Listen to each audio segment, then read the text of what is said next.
இந்த வீடியோல Naruto Shippuden season 6 episode 133 நம்ம பார்க்க போறோம். ஓப்பனிங்லயே the tale of Jiraiya the gallant அப்படிங்கிற இந்த எபிசோடோட டைட்டில் போட்டு ஸ்டார்ட் பண்றாங்க. ஹொக்காகே ஆபீஸ்ல இருக்க சுனாடே இந்த மலைக்கு ஒரு முடிவு இல்லையான்னு கேட்பாங்க. ஜிராயா ஜோக் பண்ண உனக்கு நான் கடமைப்பட்டிருப்பேன்னு சொல்லியிருப்பார் இல்லையா, அந்த விஷயத்த திங்க் பண்ணி பார்ப்பாங்க. மாஸ்டர் ஜிராயாவுக்கு ஒன்னும் ஆகாது அப்படின்னு சீஜனை சமாதானப்படுத்த ட்ரை பண்ணும்போது இல்ல அவன் வரமாட்டான் அப்படின்னு தான் நான் பெட் பண்ணிருக்கேன் அப்படின்னு சொல்லிட்டு சுனாடே சிரிச்சிட்டே திரும்பி நான் என் பெட்ஸ்ல ஜெயிச்சதே இல்லையில அப்படின்பாங்க.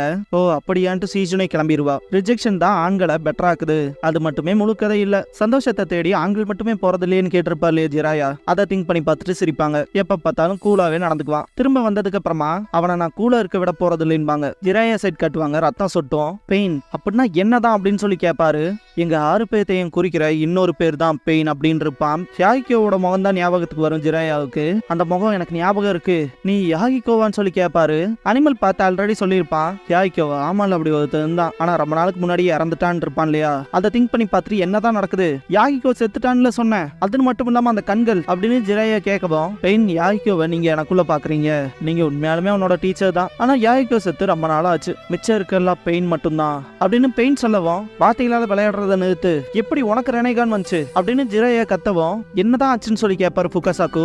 இவங்கள என்னோட ஸ்டூடெண்ட் ஒருத்தர் இருக்கான், அந்த கண்களை அவன் யூஸ் பண்ணதே இல்ல அப்படின்னு ஜிராயா சொல்லவும் என்னதான் நடக்குது, 2 சைல்ட் ஆஃப் ப்ராஃபஸின்னு கேட்பாங்க ஷீமா. இல்ல அதெல்லாம் இல்ல, நான் ரெனைகானை பார்த்தப்ப எனக்கு நானே கன்வின்ஸ் பண்ணிக்கிட்டேன் ஃபர்ஸ்ட் வந்தவன் தான் நாகட்டோன்னு, ஆனா எனக்கு தெரிஞ்ச நாகட்டோல இருந்து ரொம்ப வித்தியாசமா இருந்தான். யோசிச்சு பார்க்கும்போது பக்கத்துல இருந்து பார்த்தா அந்த 6 பேர்ல யாருமே நாகட்டோவே எனக்கு தெரியல, ஆனா அந்த 6 பேர்த்துல ஒருத்தன் பார்க்க யாகிக்கோ மாதிரியே இருக்கான், ஆனா இவங்கிட்ட நாகட்டோவோட ரெனைகான் இருக்கு, நீ யாகிக்கோவா இல்ல நாகட்டோவா, யாரு தாண்டா நீ அப்படின்னு ஜிராயா கத்தவும் நாங்க பெயின் அவ்வளவுதான், நாங்க கடவுள்கள் அப்படின்ட்டு அட்டாக் பண்ண வருவானுங்க. ஃபுகாசாக்கு ரிட்ரீட் ஆயிடலான்னு சொல்லுவாரு. ஜிராயா கேட்காம சண்டை போடுவாரு. கடவுளா அப்படின்ட்டு யாகிக்கோ கிட்ட போயிட்டு உனக்கு எப்படி நாகட்டோவோட கண்கள் வந்துச்சுன்னு சொல்லி கேட்பாரு. அது உங்களுக்கு தெரிஞ்சாலும் கூட ஜெயிக்க முடியாது அப்படின்ட்டு கையை பிடிச்சு சுத்தி வீசிடுவான். மிசைல்ஸ் வச்சு அட்டாக் பண்ணுவான் அசுராபாத். அதுல இருந்து எஸ்கேப் ஆயிருவாரு ஜிராயா. ஷீமா கிவ் அப் பண்ண சொல்லுவாங்க.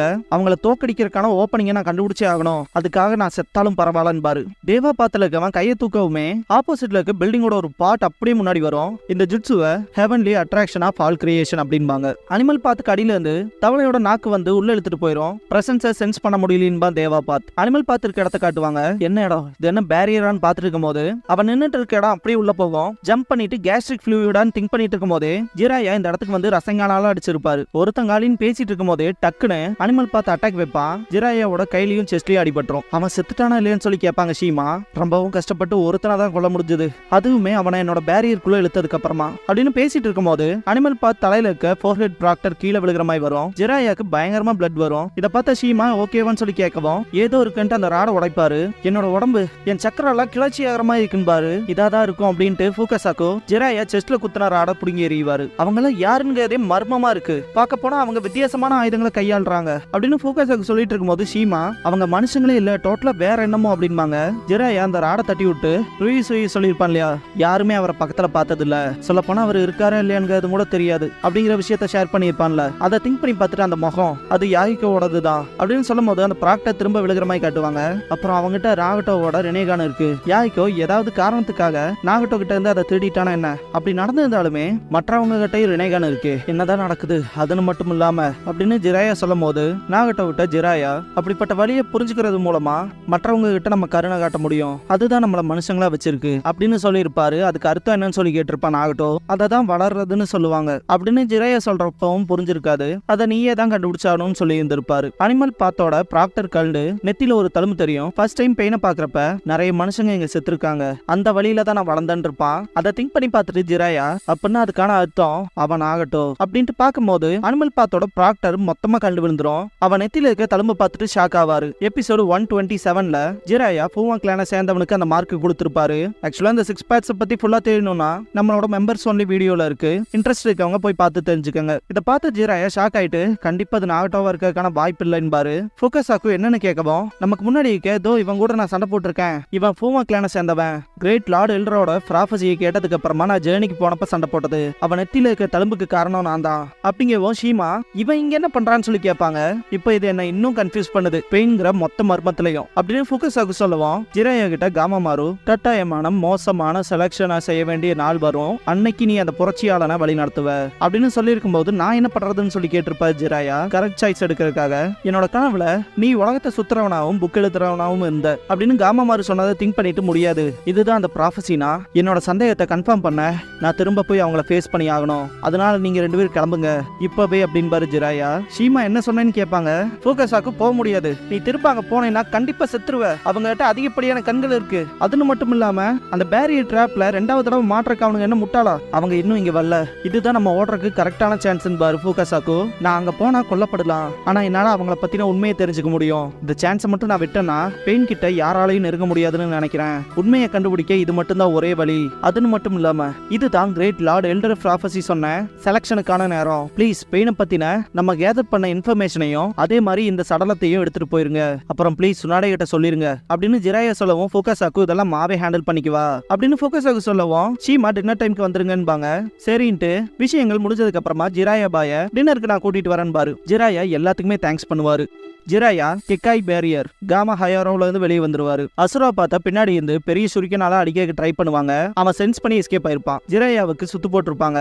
எல்லாத்தோட முகத்தையும் பார்த்துட்டு நான் நினைச்சதே தான் அப்படின்னு மனசுக்குள்ள பெயினா இருக்க ஒவ்வொரு பர்சனோட ரியல் ஐடென்டிட்டியும் தெரிஞ்சிருக்கும் ஜிராயாவுக்கு. இந்த பர்சன் எல்லாத்தையுமே நம்ம எபிசோட் 127ல பார்த்திருப்போம். யாஹிகோவை எபிசோட் 128ல பார்த்திருப்போம். இவங்க இதுக்கு முன்னாடி நான் என் ஜெர்னில சந்திச்ச ஷினோபிஸ் அப்படின்னு திங்க் பண்ணிட்டு ஃபிகர் அவுட் பண்ணிட்டேன்னு யோசிக்கும் போதே தண்ணிக்குள்ள இருந்து வெளியே வந்து ஜிராயாவோட தொண்டையை மொத்தமா கிரஷ் பண்ணிடுவானுங்க. ரொம்ப லேட்டா ஃபிகர் அவுட் பண்ணிட்டீங்க அப்படின்ட்டு சுத்தி வர அட்டாக் வைப்பானுங்க. முதுகு ஃபுல்லா ராடா இறக்கி இருப்பானுங்க. ஃபுகஸாக்கு கூப்பிடுறது கூட ஒரு மாதிரி கேட்கும் ஜிராயாவுக்கு. அவர் ஃபிகர் அவுட் பண்ண விஷயத்த ஃபுகஸாக்கு கிட்ட சொல்றதுக்கு ட்ரை பண்ணுவாரு.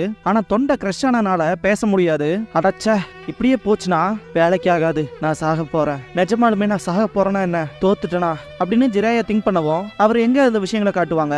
ஜிராயா ஷினோபி வேல்ட பொறுத்த வரைக்கும் எப்படி வாழ்றோங்கிறது இல்ல, எப்படி சாகுறோங்கிறதுல தான் இருக்கு. ஒரு ஷினோபியோட வாழ்க்கை எப்படி வாழ்றான்ங்கிறத மெஷர் பண்ணி இல்ல, மாறா சாகறதுக்கு முன்னாடி அவன் என்ன சாதிச்சான்ங்கிறத பொறுத்து அப்படின்னு திங்க் பண்ணிட்டு எங்க இருக்கு ஜிராயா எழுதிட்டு இருக்கும் போது அவருக்கு வயசாகி அந்த பேஜை கம்ப்ளீட் பண்ற மாதிரி காட்டுவாங்க.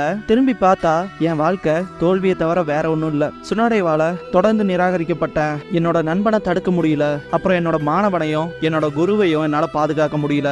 ஹொகாகேகள் செஞ்ச பெரிய விஷயத்தை ஒப்பிட்டு பார்த்தா என்னோடதுல அற்பமான செயல் தான். உண்மையாலுமே அற்பமானதுதான். செத்தா ஹொகாகே மாதிரி சாகணும்னு விரும்புறேன். ஒரு கதை நல்லா இருக்காது, அதோட முடிவோட மாற்றங்களை பொறுத்து. த பிளாட் ட்விஸ்ட் அப்படின்ட்டு எழுதுறத ஸ்டாப் பண்ணிட்டு புக்க மூடுவாரு ஜிராயா. ஃபெயிலியர்ஸை வெறும் கேளிக்கையா தான் பார்க்கணுமா, அதுதான் உங்க திறமைகளை மேம்படுத்தும். நான் கத்துக்கிட்ட அந்த பாடங்களை நம்பிதான் நான் வாழ்ந்தேன். அதுக்கு பதிலா நான் ஒரு பெரிய செயலை நிறைவேற்றுவேன்னு சத்தியம் பண்ணேன். அது என் தோல்விகள் எல்லாத்தையும் அழிச்சிருன்னு. அப்புறம் நான் ஒரு அற்புதமான நிஞ்சாவா இறந்து போவேன். அட்லீஸ்ட் அது அப்படினாவது போகணும். ஆனா என்னோட பிளாட் ட்விஸ்டோட என்னோட கதை இப்படி முடியுது.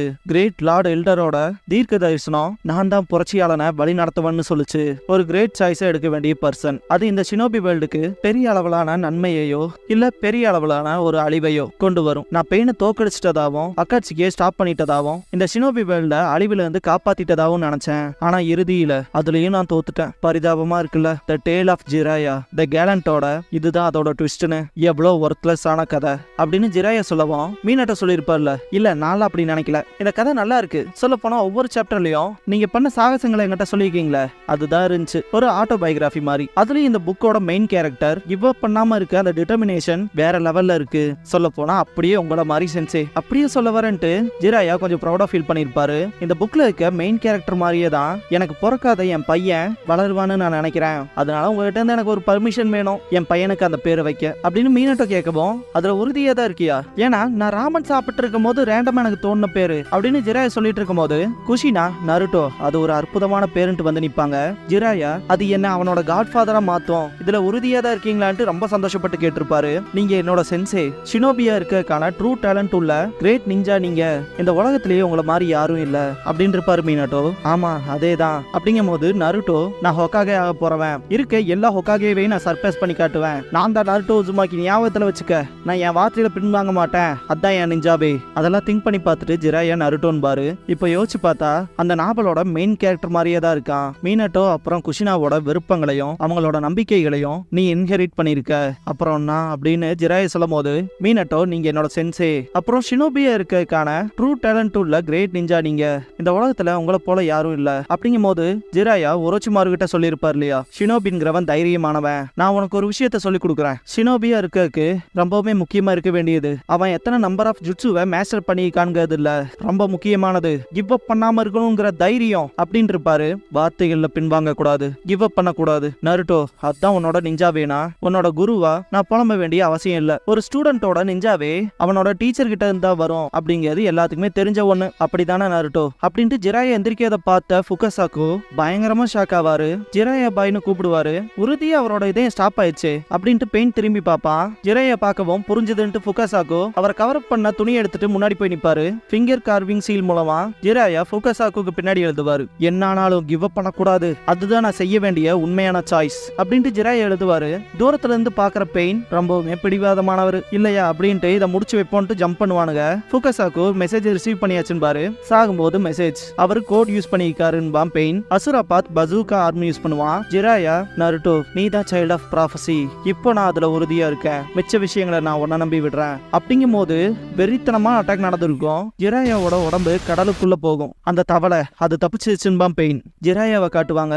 த tale of Jiraiya the gallant. இப்போ இது கொஞ்சம் பெட்டராவே முடிஞ்சிருக்குன்னு நான் நம்புறேன். இதோட ஃபைனல் சாப்டர் கிணத்துல இருக்க தவளை பெருங்கடலுக்குள்ள போகுதுன்னு வைக்கலாமா அப்படின்ட்டு சிரிச்சுட்டு, மோசம்லாம் இல்ல, இப்போ நான் என் பேனாவை வைக்க வேண்டிய நேரம் வந்துருச்சுன்னு நினைக்கிறேன். அதேதான், சீக்குவலுக்கு நான் என்ன பேர் வைக்கணும் ஆச்சரியமா இருக்கு, பார்க்கலாம். நருட்டோ உசுமாக்கியோட கதை.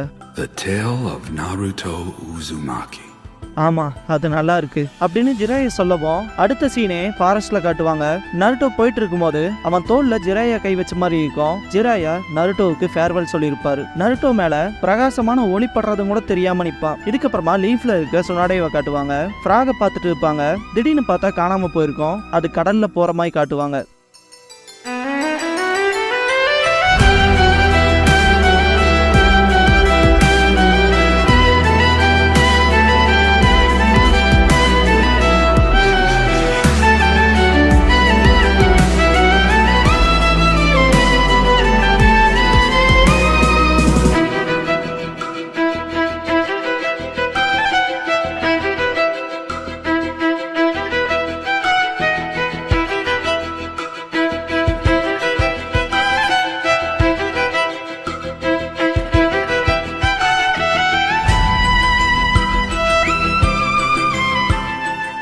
க்ளோசிங் சாங் முடிஞ்சதுக்கு அப்புறமா பேங்க்வெட் இன்விடேஷன் அப்படிங்கிற எபிசோட தான் நீங்க அடுத்து பார்க்க போறீங்கன்னு சாஸ்கே.